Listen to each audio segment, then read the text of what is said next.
السلام علیکم ورحمۃ تعالی وبرکاتہ نحمده سبحانہ وتبارک وتعالی ونصلی ونسلم علی رسولہ الکریم۔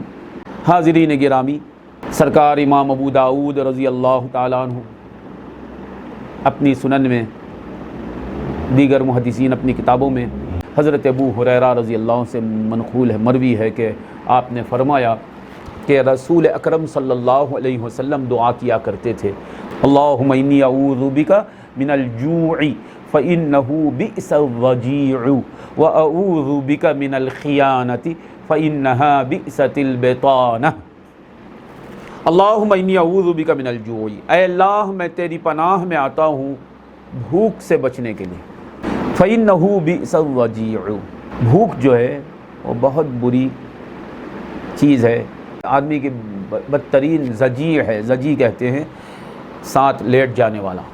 جو شخص ہمارے ساتھ لیٹ جائے بستر پر، اسے کیا بولتے ہیں عربی میں؟ ضجیع، ضاد جیم یہ عین، ضجیع۔ وَأَعُوذُ بِكَ مِنَ الْخِيَانَةِ فَإِنَّهَا بِئْسَتِ الْبِطَانَةِ، اور میں خیانت سے بچنے کے لیے تیری پناہ میں آتا ہوں۔ یہ خیانت جو ہے یہ بدترین رازدان ہے، بڑی بد باطنی ہے خیانت، امانت کا ضد ہے خیانت۔ اللہم انی اعوذ بک من الجوع، اے اللہ تیری پناہ میں آتا ہوں بھوک سے بچنے کے لیے۔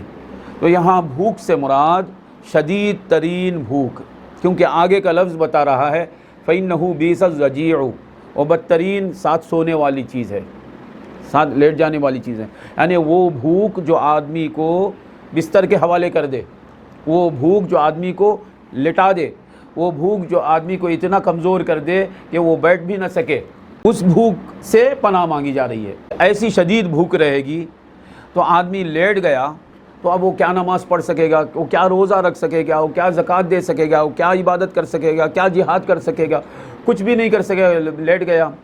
تو ایسی بھوک جو آدمی کو عبادت سے ہی محروم کر دے، جو آدمی کو زندگی گزارنے سے محروم کر دے، بستر کے حوالے کر دے، اس بھوک سے سرکار صلی اللہ علیہ وسلم پناہ مانگتے ہیں۔ اللہم انی اعوذ بک من الجوع فإنہ بئس الضجیع، وہ بدترین ساتھ لیٹنے والی چیز ہے۔ اس سے معلوم ہوا جو معمولی بھوک ہے، اس بھوک کو حضور یہاں بھوک ہی نہیں بتا رہے ہیں، یعنی بھوک سے مراد وہی بھوک ہے، کیونکہ دوسری حدیثوں میں بھوک کی فضیلت آئی ہے، جیسا کہ جامع ترمذی میں حضرت ابو سعید خدری رضی اللہ تعالیٰ عنہ سے حدیث مروی ہے، سرکار دو عالم صلی اللہ علیہ وسلم فرماتے ہیں ما ملا آدمی وعاء شرا من بطن، کوئی آدمی کسی برتن کو بھرا نہیں جو برتن پیٹ سے زیادہ برا ہے، یعنی سب سے بدترین برتن پیٹ ہے جو بھرا جاتا ہے۔ بحسب ابن آدم اکیلات یقمن صلبہ، آقا فرماتے ہیں آدمی کے لیے چند لقمے کافی ہیں جو اس کی پیٹھ کو سیدھی رکھ سکیں۔ فإن كان لا محالة فثلث لطعامه وثلث لشرابه وثلث لنفسه، اگر کھانا ہی ہے یعنی چند لقموں سے زیادہ کھانے کا ارادہ ہے، کھانا ہی ہے، کھانے کی ضرورت ہے، آقا فرماتے ہیں 3 حصے کریں، 3 میں 1 حصہ، 1/3 حصہ کھانے کے لیے، 1/3 حصہ پانی کے لیے، اور 1/3 حصہ سانس کے لیے۔ تو اس سے معلوم ہوا وہ ہلکی پھلکی بھوک جو ہے اس کی فضیلت آئی ہے۔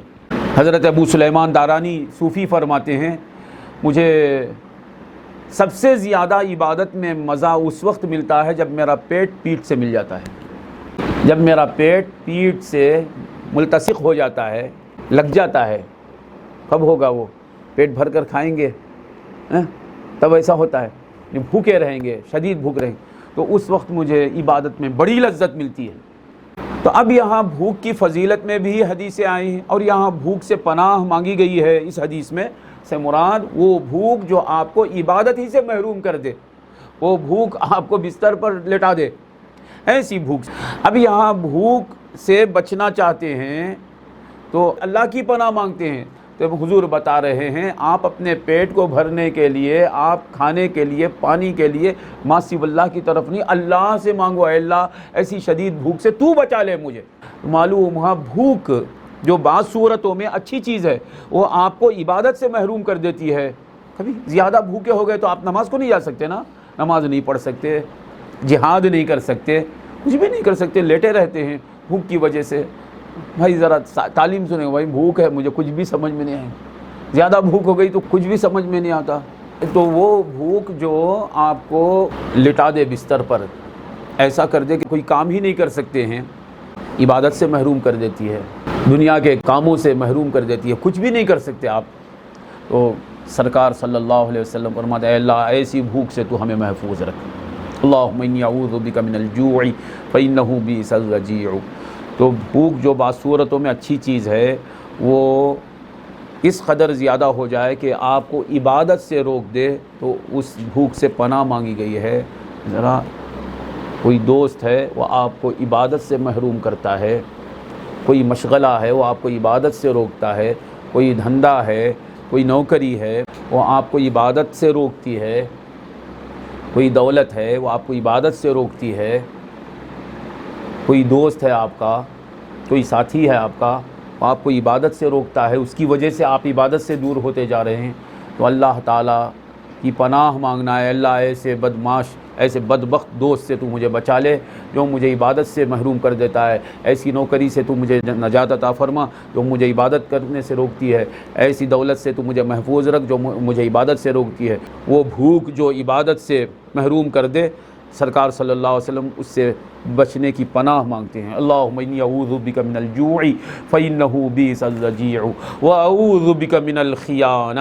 اے اللہ میں تیری پناہ میں آتا ہوں خیانت سے بچنے کے لیے.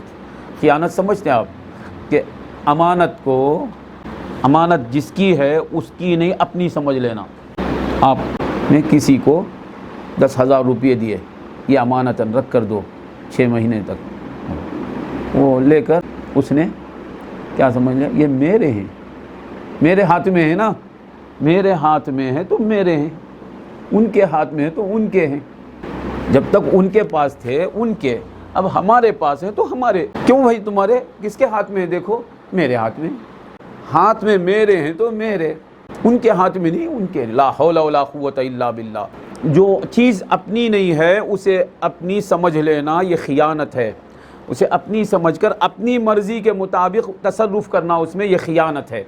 سمجھے؟ آپ کے 10,000 روپئے ہیں، وہ میرے پاس امانتاً دیے گئے ہیں، تو اس کو اپنی مرضی کے مطابق تصرف بھی نہیں کرنا، اپنے سمجھنا بھی نہیں. اسے اپنے سمجھ لیے اس امانت کو تو یہ خیانت ہے. اپنے مرضی کے مطابق تصرف کر رہے ہیں، اس میں خرچ کر رہے ہیں، تو یہ کیا ہے؟ خیانت ہے. اور خیانت فقط پیسوں میں خیانت نہیں. کسی کی بات ہے آپ سنے ہیں اور بول رہے ہیں میری سوچی ہوئی میری بات ہے، یہ میرا خیال ہے، میں یہ بات پسند کرتا ہوں، میں اس بات کو پیش کرتا ہوں، مگر یہ میری بات نہیں، میرے استاد کی بات ہے. ایسا نہیں کریں گے آپ کہ استاد کی بات کو کہیں گے یہ میرا خیال ہے، میری اپنی بات ہے. یہ بھی خیانت ہے بلا تشبیہ و تمثیل. جب پیسوں میں جب یہ خیانت ہے تو یاد رکھنا وجود اللہ تعالیٰ نے ہم کو عطا کیا یہ امانت ہے. حیات، علم، ارادہ، قدرت، سماعت، بصارت، کلام، یہ 7 صفات یہ امانت ہے. یہ ہمارے نہیں ہیں، ہم میں ہیں، ہم سے ظاہر ہو رہے ہیں، ہمارے نہیں. ہم میں ہیں، ہم سے ہیں، ہمارے نہیں. اللہ سے ہیں، اللہ میں ہیں، اللہ کے ہیں. بلا تشبیہ و تمثیل. ہمارے والد صاحب یوں سمجھاتے تھے کہ اس میں دودھ ہے، اس میں مثلاً دودھ ہے، اس میں دودھ ہے، جب پیئیں گے تو اس سے دودھ ہے، اس کا دودھ نہیں. گائے سے دودھ ہے، گائے میں دودھ ہے، گائے کا دودھ ہے. دودھ کس کا ہے؟ گائے کا ہے، گائے سے مل رہا ہے، گائے میں دودھ ہے. بلا تشبیہ و تمثیل. سارے کمالات، سارے صفات کمالیہ اللہ میں ہیں، اللہ سے ہیں، اللہ کے ہیں. ہم میں ہیں، ہم سے ظاہر ہو رہے ہیں، ہمارے نہیں ہیں، کیونکہ یہ امانتاً ہمیں دیے گئے ہیں. ہستی ہم میں ہے، امانتاً ہے. ہستی یعنی ہونا ہم میں ہے، امانتاً ہے. حیات ہم میں ہے، زندگی ہم میں ہے، امانتاً. ہم میں ہے، ہم سے ظاہر ہو رہی ہے، ہماری نہیں ہے. علم ہم میں ہے، ہم سے ظاہر ہو رہا ہے، ہمارا نہیں ہے. ارادہ ہم میں ہے، ہم سے ظاہر ہو رہا ہے، ہمارا نہیں ہے. قدرت ہم میں ہے، ہم سے ظاہر ہو رہی ہے، ہماری نہیں ہے. سماعت ہم میں ہے، ہم سے ظاہر ہو رہی ہے، ہماری نہیں ہے، بصارت ہم میں ہے، ہماری نہیں ہے، کلام ہم میں ہے، ہمارا نہیں ہے۔ تو یہ کمالات، یہ خوبیاں جو ہیں ہم میں ہیں، ہمارے نہیں ہیں، امانتاً اللہ تعالیٰ کی طرف سے ہمیں ملی ہیں۔ تو جس طرح بلا تشبیہ و تمثیل ایک 10,000 روپیہ آپ کو کسی نے امانت دیے ہیں، تو کیا کرنا؟ اس کو اپنا سمجھنے سے بچنا۔ اپنا سمجھے تو خائن ہو گیا آپ اسی لمحہ۔ تو وجود و صفات کمالیہ کو اپنا سمجھے، یعنی میرے ہیں، خیانت ہوئی۔ میرے پاس ہیں، میرے نہیں، میرے پاس ہیں، میرے نہیں، میرے پاس ہیں تو 10,000 روپیے میرے پاس ہیں، میرے نہیں، یہ امانت و امین ہے۔ یہ 10,000 روپیے میرے پاس ہیں، میرے ہی ہیں، یہ خائن ہوا۔ سمجھ میں آوا؟ اور اس کے بعد کبھی کیا ہوتا ہے، امانت دینے والا 10,000 روپیے رکھو، واپس کر دو۔ کبھی کیا بولتا ہے امانت دینے والا، ضرورت کے حد تک آپ یوز کر سکتے۔ آپ کو کیا کیا ضرورت ہے؟ روزانہ 100 روپے کی ضرورت ہے، تو آپ 100 روپے خرچ کر لیں۔ آپ اس میں سے 100 روپے روزانہ لے کر خرچ کریں گے اپنے اوپر، تو امانت میں خیانت نہیں ہوئی، کیونکہ جو مالک ہے اس کی اجازت ہے، تو اس کی مرضی کے مطابق آپ اس میں خرچ کریں گے، تو خرچ کرتے ہوئے بھی آپ امین ہی رہے نا۔ سمجھے بھائی؟ نہیں، آپ کو اس نے کہا 100 روپے خرچ کر لو، آپ 200 روپے خرچ کر لیں گے تو خائن ہو جائیں گے، خیانت کرنا۔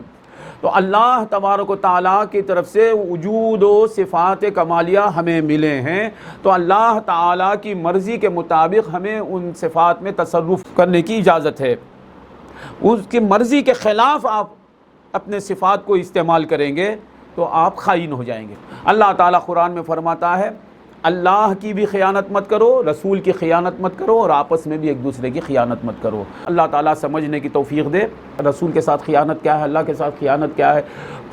اللہ تعالیٰ کے وجود و صفات جو ہمیں ملے ہیں ان کو اللہ ہی کے سمجھو، اور رسول اللہ صلی اللہ علیہ وسلم کے ذریعے ملے ہیں یہ سمجھتے رہو۔ رسول اللہ صلی اللہ علیہ وسلم کے توسط سے ہمیں وجود و صفات ملے ہیں، یہ نہیں سمجھیں گے تو رسول کے ساتھ خیانت ہو جائیں گے۔ اور آپس میں جو ہم کو ایک دوسرے کی امانتیں لی جاتی ہیں، دی جاتی ہیں، اس میں خیانت مت کرو۔ سرکار دعا کرتے ہیں، اللہم واعوذ بک من الخیانہ، خیانت سے بچنے کے لیے میں تیری پناہ میں آتا ہوں۔ فإنہا بیست البیطانہ، یہ بہت بری ساتھی ہے، بہت بری چیز ہے خیانت۔ یعنی بتانہ کہتے ہیں باطنی خصلت، وہ خصلت جو اندر چھپی ہوئی ہے، معلوم ہوتی نہیں۔ آپ کسی کی امانت کو اپنی سمجھ لیے، معلوم نہیں، آپ کو امین معلوم ہے، لکھا ہوا نہیں رہتا یہ چور ہے، خائن ہے، لکھا نہیں، امانت دار سمجھتے لوگ، مگر اندر خیانت ہے۔ بلا تشبیہ و تمثیل اسی طرح کسی کو بری نظر سے آپ دیکھ رہے ہیں، معلوم نہیں ہوتا، خیانت اندر ہے۔ جس کو نہیں دیکھنا چاہیے اسے دیکھ رہے ہیں، اور بری نیت سے دیکھ رہے ہیں، لوگ تو سمجھیں گے بھائی دیکھ رہے ہیں، اللہ جانتا ہے خیانت کر رہے ہیں۔ آنکھوں کی خیانت ہوتی ہے، کوئی کسی کو دیکھتا ہے تو ظاہراً تو معلوم ہوتا ہے بھائی بس دیکھتا ہے، نہیں، نیت بری ہو گئی تو خیانت ہو جاتی ہے۔ اللہ تعالیٰ سمجھنے کی توفیق دے۔ تو سرکار دو عالم صلی اللہ علیہ وسلم کی یہ دعا ہے ہماری تعلیم کے لیے، اللہم انی اعوذ بک من الجوع فإنہ بیس الضجیع واعوذ بک من الخیانۃ فإنہا بیست البیطانہ۔ اے اللہ، میں تجھ سے اس شدید ترین بھوک سے بچنے کے لیے تیری پناہ میں آتا ہوں جو بستر کے حوالے کر دیتی ہے آدمی کو، کسی کام کے لائق نہیں چھوڑتی۔ واعوذ بک من الخیانہ، اور مجھے تو خیانت سے بھی محفوظ رکھ۔ فإنہا بیست البیطانہ، وہ بہت بری خصلت ہے، باطنی خصلت ہے۔ اللہ تعالیٰ ہمیں ایسی شدید بھوک سے، ایسے شدید فقر و فاقے سے بھی اللہ تعالیٰ ہمیں محفوظ رکھے، جو عبادت کے لائق نہ رکھے، اور اللہ تعالیٰ ہمیں ہر خیانت سے محفوظ رکھے۔ اللہ تبارک و تعالیٰ ہمیں دونوں جہاں میں با امانت رکھے۔ وآخر دعوانا الحمد للہ رب العالمین۔